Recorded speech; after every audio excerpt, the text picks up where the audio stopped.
नमस्कार, अपना उत्तराखंड देख रहा मेरे साथ मैं हूं शंकर दत्त पंत। खबरों की शुरुआत करते हैं। उधम सिंह नगर के 2 दिवसीय दौरे पर सीएम पुष्कर सिंह धामी है और इसी दौरान सीएम धामी रुद्रपुर पहुंचे, जहां बीजेपी कार्यकर्ताओं ने उनका भव्य स्वागत किया। कार्यकर्ताओं ने सीएम के समर्थन में गांधी पार्क से एक बाइक रैली निकाली, जो शहर के अलग अलग जगहों पर गई। इसके साथ बाइकों पर झंडे लगाकर कार्यकर्ताओं ने नारे भी लगाए और इस दौरान कार्यकर्ताओं में काफी उत्साह भी देखा गया। तो 2 दिवसीय यह दौरा रुद्रपुर पहुंचने पर कार्यकर्ताओं ने मुख्यमंत्री का भव्य स्वागत किया है। ये उसी वक्त की तस्वीरें हैं।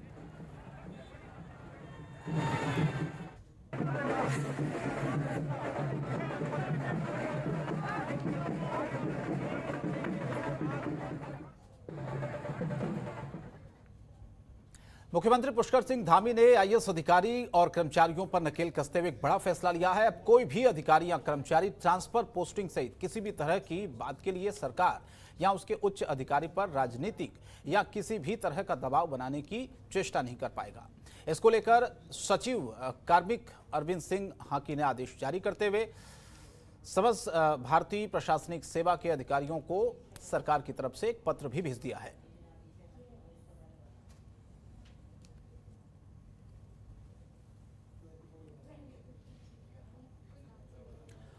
और रुड़की के जीवन दीप आश्रम पहुंची राज्यपाल बेबी रानी मौर्य ने सचंडी यज्ञ में पूजा अर्चना की और इस दौरान उन्होंने जीवन दीप आश्रम के स्वामी यतीन्द्रानंद गिरी महाराज का आशीर्वाद लिया। इस मौके पर उन्होंने कहा कि यहां पहुंचने पर उन्हें आत्मिक सुख प्राप्त हुआ है और सचंडी यज्ञ का एक धार्मिक आयोजन है जो समाज की सुख समृद्धि के लिए किया जाता है और इस बार उन्होंने कहा कि इसमें शामिल होना मेरा सौभाग्य है कि मुझे पहुंचने का यहाँ पर अवसर भी मिला है। स्वामी यतीन्द्रानंद गिरी महाराज ने कहा कि यज्ञ के आयोजन से व्यक्ति की मनोकामनाएं पूरी होती हैं, इसके आत्मबल और मनोबल में भी वृद्धि होती है। मां दुर्गा सदैव शक्ति रूपिणी मानी गई है। वहीं महाराज ने बीजेपी विधायक प्रदीप बत्रा और मेयर गौरव को मंत्रोच्चार के साथ शॉल और धोती भी भेंट की है। आपको बताएं कि इस मौके पर बड़ी संख्या से दूर दराज से भक्त यहाँ पहुँचते हैं।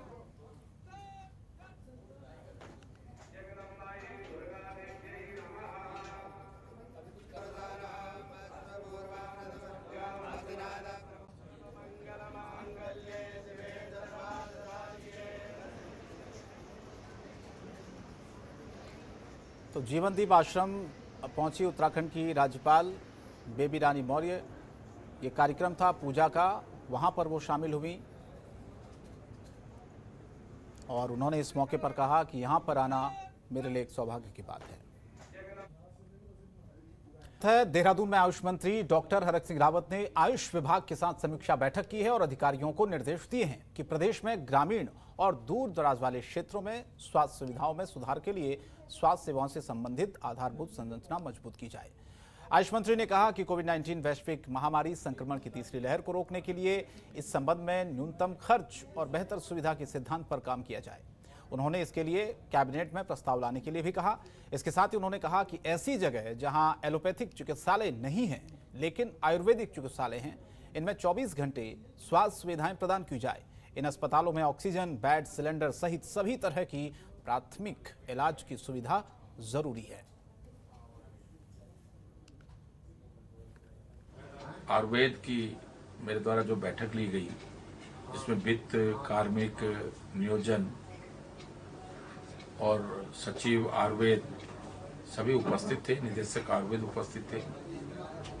प्रदेश के अंदर आयुर्वेद की सेवाएं बेहतर की जा सकें, इस दिशा में हमने आज समीक्षा की, इस दिशा में आज बातचीत की है। और जो जहां एलोपैथिक चिकित्सालय नहीं, दूर दराज के गांव में और हमारे आयुर्वेद के चिकित्सालय हैं, वहां हमारा अपना भवन है, उन आयुर्वेदिक के चिकित्सालयों को 24 घंटा प्रदेश की जनता के स्वास्थ्य के लिए सुविधाएं देने का आज हमने निर्णय लिया है। और एक दिवसीय दौरे पर टिहरी पहुंचे उच्च शिक्षा मंत्री डॉक्टर धन सिंह रावत ने जिला कार्यालय सभागार में आपदा प्रबंधन की समीक्षा बैठक की।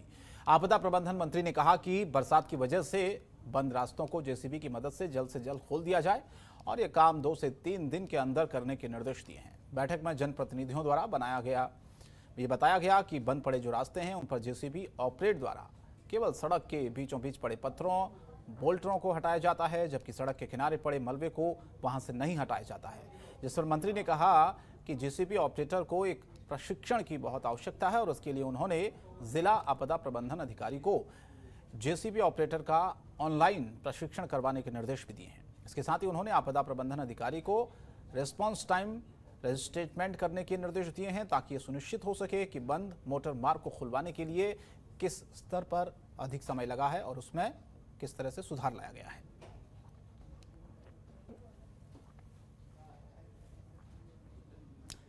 और रुद्रप्रयाग में सीएम पुष्कर सिंह धामी ने देवस्थानम बोर्ड में संशोधन के बयान के बाद तीर्थ पुरोहितों ने केदारनाथ धाम में चल रहे आंदोलन को स्थगित कर दिया। तीर्थ पुरोहितों ने कहा कि सीएम ने जो घोषणा की है उस पर 1 महीने के भीतर कार्रवाई होनी चाहिए। अगर ऐसा नहीं किया गया तो तीर्थ पुरोहित समाज 1 सितंबर को जिला मुख्यालय में विशाल प्रदर्शन करेगा। आपको ये बताएं कि उत्तरकाशी में पत्रकारों से बातचीत करते हुए मुख्यमंत्री पुष्कर सिंह धामी ने कहा कि सरकार देवस्थानम बोर्ड एक्ट के संशोधन के पक्ष में है। इसके लिए उच्च स्तरीय कमेटी गठित की जा रही है। तीर्थ पुरोहितों ने पूर्व सीएम त्रिवेंद्र सिंह रावत के बयान की घोर निंदा भी की।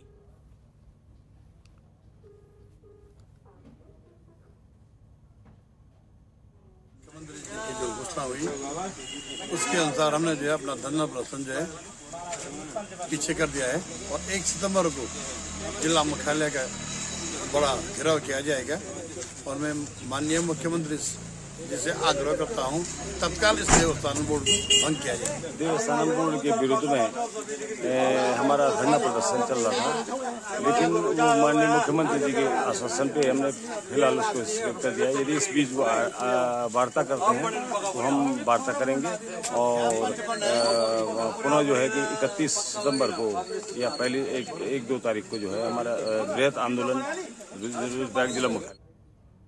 उत्तराखंड में 2022 में विधानसभा चुनाव होने हैं, जिसको लेकर बीजेपी बूथ स्तर पर बैठकें करने में लगी है। इस क्रम में आज अल्मोड़ा पहुंचे प्रभारी मंत्री बिशन सिंह चुफाल ने अल्मोड़ा नगर और ग्रामीण मंडलों के अधिकारियों के साथ एक बैठक की। साथ ही कांग्रेस की नई कार्यकारिणी पर चुटकी लेते हुए कहा कि कांग्रेस में हरीश रावत कोई नया चेहरा नहीं है। साल 2017 में भी हरीश रावत ही थे और आज भी कांग्रेस के पास वही नया चेहरा है।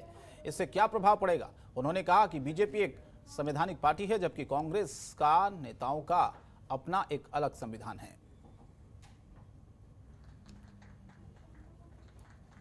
हरीश रावत जी पहले भी तो कमान सौंपी थी 2017 में, उससे पहले भी थी। हरीश रावत कोई नया चेहरा थोड़ी है, पुराना चेहरा होगा। हरीश रावत जी को हम अच्छी तरह जानते, ठीक है, उनका पार्टी का अपना है। कोई एक की जगह 5 बना 10 बना दे अध्यक्ष है, मैं उससे क्या है। उनको तो अपनी पार्टी, हमारा जो संगठन है, हमारा संवैधानिक से व्यवस्था हमारी पार्टी में अपना संविधान है। हम संविधान के हिसाब से हमारा संगठन आगे चलता है। उनका तो कोई संविधान नहीं, अपना संविधान। काशीपुर में उत्तराखंड नवनिर्माण को लेकर आम आदमी पार्टी के नेता कर्नल अजय कोठियाल ने युवा संवाद कार्यक्रम का आयोजन किया। इस दौरान युवाओं के सवालों का जवाब दिया, उन्हें विश्वास दिलाया कि आम आदमी पार्टी अगर उत्तराखंड की सत्ता में आई तो इस प्रदेश का नवनिर्माण करेगी। उन्होंने कहा कि युवा शक्ति की जागरूकता और सहयोग के बिना ये काम असंभव है, जिस वजह से वो युवाओं के विचार जानने और युवा कैसा उत्तराखंड चाहता है, इन सभी विषयों पर युवाओं से बातचीत करने के लिए आए। इसी के साथ उत्तराखंड की सरकार पर भी उन्होंने निशाना साधा। कहा कि उत्तराखंड को बनाने में आंदोलनकारी शहीदों ने अपनी महत्वपूर्ण भूमिका निभाई, लेकिन सरकार ने इन लोगों के साथ गलत किया है। लेकिन अगर उत्तराखंड ने आम आदमी पार्टी की सरकार बनी तो उत्तराखंड के विकास के लिए वो हमेशा काम करेगी।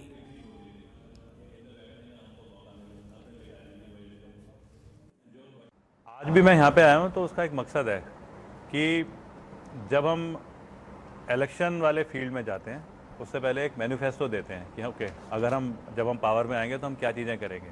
ये पहली बार हो रहा है कि कोई पॉलिटिकल पार्टी युवाओं से मिल करके उनसे पूछ रही है कि हमारे मैनिफेस्टो में क्या एजेंडा होने चाहिए। अगर ये वाले जो तरीके हैं करने के, उसमें ना किसी को ये इच्छा नहीं होती कि कौन मुख्यमंत्री बनेगा।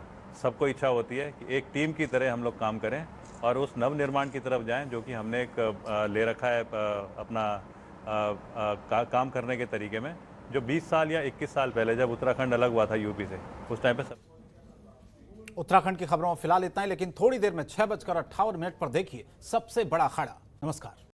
खबरों के निष्पक्ष विश्लेषण के लिए सब्सक्राइब करें Jantantra TV and press the bell icon. Never miss any update.